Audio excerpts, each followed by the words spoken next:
So, atong katagan karon og pagtagad magkaigsunan regarding na ni ining State of the Nation address konsuna ni President Bongbong Marcos.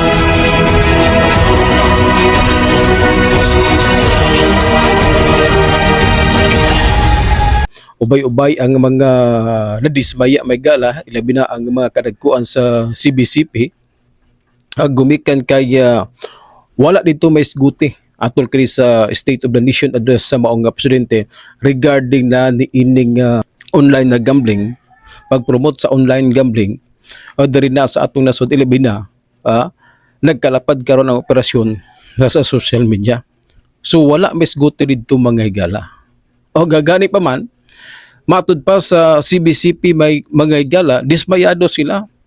Gumikan kay kini unta makaigsunan mahatagan og pagtagad, gumikan kay daghana ang mga kabataan makaigsunan ang lulong ni ining illegal nga sugal mga kaigsunan gumikan na ni ining online gambling diri na sa atong nasod kung gadiin gina-promote kini may gala sa mga ilado usab ang mga vlogger, influencer makaigsunan diri na sa atong nasod. So dapat unta may gala adunay kini nga konkreto ba? Konkreto nga pamahayag ang atong kasamtangan nga presidente Bongbong Marcos diri na sa atong nasod. Kagahapon adlaw may gala atol kini sa State of the Nation address sa atong presidente diri na sa atong nasod. Mura bag natingala ta may gala kita mismo. Natingala ta nganong wala maapil may gala sa iyang kining suna makaigsunan regarding na ni ining problema online na gambling bisan kinsa mga bata minor de edad ang pwedeng mag sugal niini gamit lamang ang cellphone mga kaigsunan. Dapat unta matud pa sa CBCP dapat unta ni nga hatagad og pagtagad sa atong pangulo diri na sa atong nasod.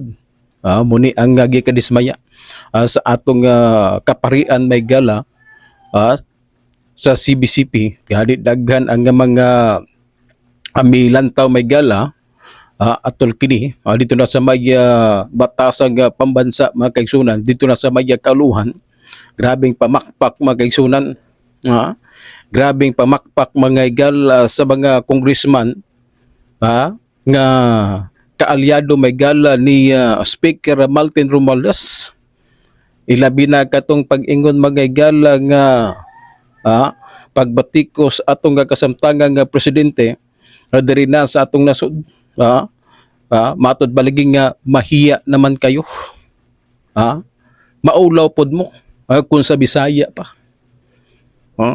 Namakpak sila mga higala, gumikan kaya gisgutan sa atong kasamtangang presidente regarding na ni ining grabing baha mga higala diri na sa atong nasod. Actually mga higala, sa paglingkod pa lang ni Bongbong Marcos mga higala, aduna na 1.3 trillion pesos. Trillion nga budget mga higala ang napalugwa. Kung gadiin gidapat kini budget para na sa flood control project. Flood control project may gala diri na sa atong nasod. Ang problema mga kaigsunan dito nga nakalabay nga tuig mga higala nangaguba kini. Now pangutana karon kinsa ba ay basulon sa atong nga kasamtangang administrasyon nga unta may gala kung butohon ang iyang nga gibutang diya na sa DPWH. Siya may nagtudlo niya na mga empleyado sa DPWH makaigsunan iya man nga mga ginsakupan. Ang pangutana karon kinsa ba basulon ni Bongbong Marcos makaigsunan regarding na ni ining nangaguba nga mga proyekto. Matud palagay sa uban nga Kuya Nick, Mura bag nanghunaw, nanghugas sa iyang kamot si President Bongbong Marcos. Muni ang pamahayag sa uban mga higala. Nga naman, siya man ang kining kasamtangang presidente. Diri na sa atong nasod. Ganit niya ito nakalabay nga sunan niya mga higala, una na niyang gibutyag nga adunay 5,500 ka mga flood control project ang namuntar may gala sa pipila ka mga lugar adiri na sa atong nasud mga kaigsunan. O niya sa nakalabay kalamidad mga higala niya itong tuig 2024 nangabanlas kini nangaguba mga kaigsunan. Ang pangutana karon kinsa man basulon? Di ba? Kaya mamalik karon. Kaya pasabot labang mga kaigsunan sa mga pamahayag may gala ni Bongbong Marcos nga adunay mga tao nga nangurakot mga kaigsunan, nagkuha sa pundo ng kickback ba kaigsunan. Ang pangutana karon kinsa? Mamalik karon niya may galaw. Nag-inspeksyon ako sa naging epekto ng habagat ng bagyong Krising, Dante at Emong. Kitang-kita ko na maraming proyekto para sa flood control ay palpak at gumuho. At yung iba, guni-guni lang. Huwag na po tayo magkunwari. Alam naman ng buong madla na nagkakaraket sa mga proyekto.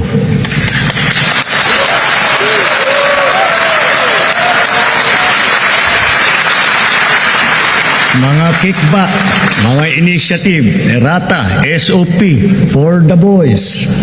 Kaya sa mga nakikipagsabwatan upang kunin ang pondo ng bayan at nakawin ang kinabukasan ng ating mga mamamayan, mahiya naman kayo sa inyong kapwa Pilipino. Pabitaw lang gagiingon nato makaigsunan. Kinsa bay but pasabot sa atong kasamtangan nga presidente nga mahiya naman kayo. Mo ni pangutana karon. Kung kung buto na naon makaigsunan. Nangahugmak ang mga proyekto mga higala. Bisan pa ba bag-o pang natapos mga higala. Apil sa 5,500 nga mga flood control project mga higala sa iyang administrasyon. Ang pangutana karon nga nung nahitabo pa ni kinsa balay ang nakakwarta ba nga higala? Di ba? So makaingon ta makaisumura bag naigo na hinuon may higala sa iyang nga pamahayo makaisunan. Ang atong nga kasamtangang administrasyon ani ini nga mga panahon na nagpasabot lamang makaisunan nga nagpasabot lamang mga galang nga huyang. Kinsa man iyang but pasabot ni ini mga kaisunan. Pino.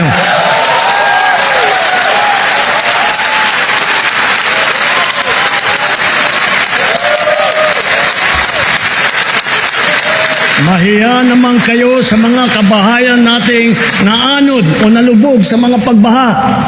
Mahiya naman kayo lalo sa mga anak natin na magmamana sa mga utang na ginawa ninyo nang binulsan nyo lang ang pera.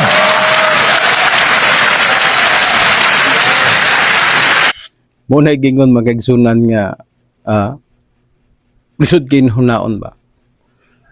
Barabag lisod kay sabton.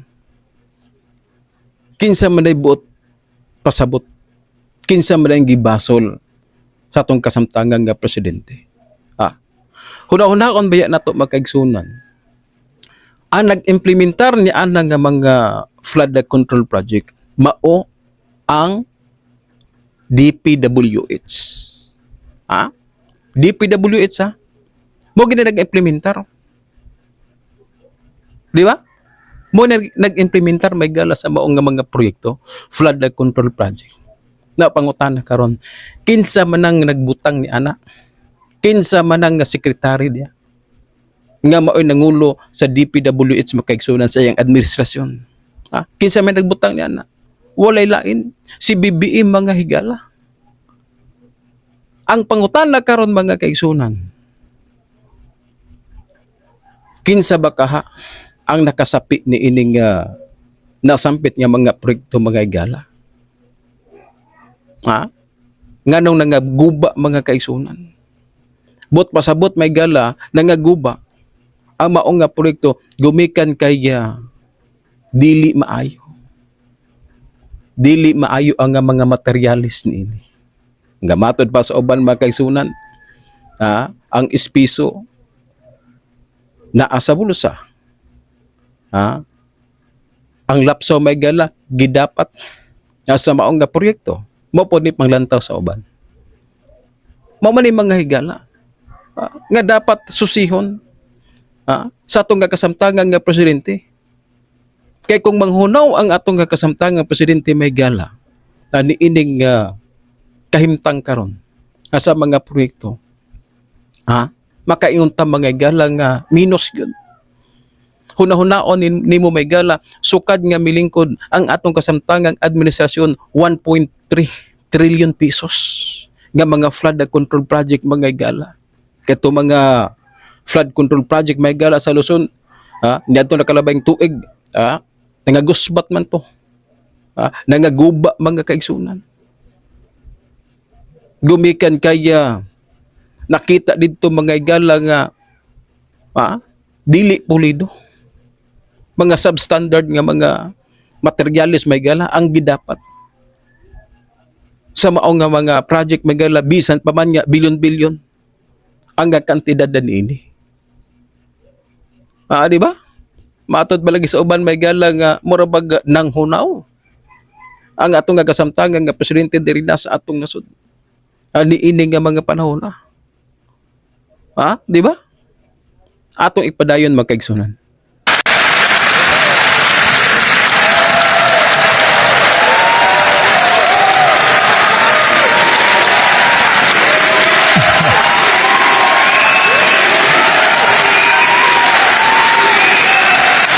Para hindi na maulit, so that this will not happen again. First, the DPWH will immediately submit to me a list of all flood control projects from every region that were started or completed in the last 3 years. Second, the Regional Project Monitoring Committee shall examine that list of projects and give a report on those that have been failures, those that were not finished, and those that are alleged to be ghost projects.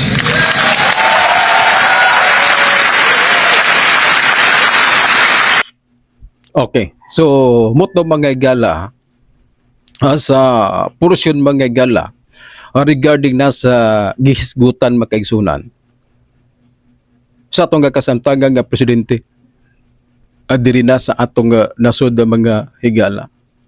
Mawito nga moingon ta mga higala ba. Ako wa man koy question ana. Magpasalamatan ni ana may gala nga hatagan ginauga pag hinaoton ta. Hinaoton ta may gala nga mahatagan og pagtagad. Ang mao nga problema mga kaigsunan. Aron nga manubag yun kung nga kinsa ang mga tao may gala nga anaa sa likod. Niini nga mga substandard ang mga proyekto may gala mo hinungdan nga nagaguba mga igala. Kaya nakita nato karon. Nakita nato mga igala dito na sa may kauluhan. Grabe nga lunop mga igala baka. Muna nga makaingon ta mga igala nga considering nga grabe nga mga budget may gala bilyon-bilyon gipagawas may gala.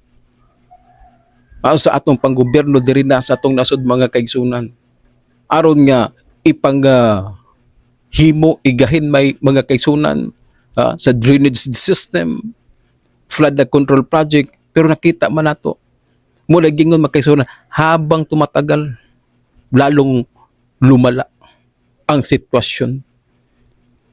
sa baha diri na sa atong nasod ang mga kaigsunan. Matod palagi sa uban nga na mga komento mga uban nga normal na. Normal na nga magbaha gumikan kay magsigi magulan. Normal lang daw. Mo na gingon lagi. Kung normal man ka. Kung normal man gani mga kaigsunan, nganong kinahanglan pa man ta mag-budget pag-usab ang atong gobyerno may gala aron nga muhimo na usab og laing nga flood control project. Nga mo na gingon nato mga kaigsunan, nakita nato nga samtang nagkataas sa mga katuigan mga kaigsunan, pila na kadekada may gala, daghan ang flood control project diri na sa atong nasod, bilyon-bilyon mga higala. Nganong hangtod karon mas migrabe na mahinuon ang pagbaha mga kaigsunan. Mamani pangutana ka nga ang ayan nga hinuktukan para sa ako mga higala, mas maayo siguro may gala nga wala na flood control project nga himuon diri na sa atong nasod. Kay ngano man, useless man gyapon. Nagkalala na mahinuon mga kaigsunan, mas migrabe na mahinuon ang problema sa baha. Diri na sa atong nasod ng mga kaigsunan. Di ba? Atong paminawon may gala ang hiskutanan sa baha. Ni atong nakalabay nga State of the Nation Address ni BBM ni atong tuig 2024 mga kaigsunan. Ni iyang pamahayag may gala atol sa iyag suna anya itong tuig 2024. Higit 5,500 flood control project ang natapos na at marami pang iba ang kasalukuyang ginagawa sa buong bansa. So, moto makaigsunan. 5,500 aga mga flood control project mga igala. Hanggang nahumana. Og ang uban na niini mga kaigsunan ongoing ang pagtrabaho nini. Matod pa sa maong kasamtangang presidente atol kini sa iyang State of the Nation Address ni adtong nakalabay nga tuig mga kaigsunan. Ang pangutana karon may gala. Ang 5,500 ka mga flood control project mga kaigsunan, asa naman? Unsa bay gikatabang niini? Niining nahitabo nga kalamidad mga kaigsunan dito na sa may kauluhang Manila. Unsa gikatabang niini? Dito sa Luzon. O gabisan asa gani may gala parte diri na sa tunga Pilipinas mga kaigsunan. Mura baga di mo mabati ang presensya sa mga flood control project mga kaigsunan diri na sa atong nasod. Gani ang uban ni ining 5,500 ka mga flood control project mga kaigsunan nangawas out. Ang pangutana karon mga higala, kinsa may buot pasabot ni BBM mga kaigsunan nga mahiya naman kayo. Mo nang kita mga kaigsunan matingala ta. Hinaot unta nga limpyo mga kaigsunan ang konsensya sa atong nga kasamtangan nga presidente diri na sa atong nasod mga kaigsunan. Hinaot unta nga seryoso siya aron nga manubag mga kaigsunan kung nga kinsa manggali ang angayan nga patubagon mga higala. Pinaagi na sa paghimuon nga aksyon mga kaigsunan. Kay nakita nako dito mga kaigsunan atol kini sa iyang nga suna bag-uhay nga suna may nga higala, grabe pamakpak. Pag-ingon mga kaigsunan nga mahiya naman kayo. Una mitindog may gala si Speaker Martin Romualdez. Ang mga congressman may gala nga ilang nga kaalyado mga kaigsunan, grabing pakpak tams ginawa. O nya kinirabang mga congressman mga kaigsunan kadumdumon ni adtong panahon nga binutuhay mga igala aron nga ma-impeach mga kaigsunan si Sara Duterte. Ha? Isip pa vice presidente diri na sa atong nasod. Ha? Pili na dawat ato sa mga congressman. Ha? 150 million pesos. Isip baylo mga igala sa pagpirma. Pagsuporta may gala nga ma-impeach. Ha, siya Vice Presidenta Sara Duterte mga kaigsunan. Muna problema karon nga dapat tutukan. O usapot unta na mga kaigsunan iyang imbestigan. Paimbestigan may gala sa atong kasamtangang presidente kung seryoso mga higala ang atong presidente diri na sa atong nasod nga mawagtang makaigsunan ang korupsyon. Kawat tamas ginawa sa kwarta sa gobyerno. Namakpak makaigsunan mga congressman. Unya otro pong mga congressman makaigsunan. Ilang gipamalit og boto, kwarta sa mga katawhan. Oh. Diba?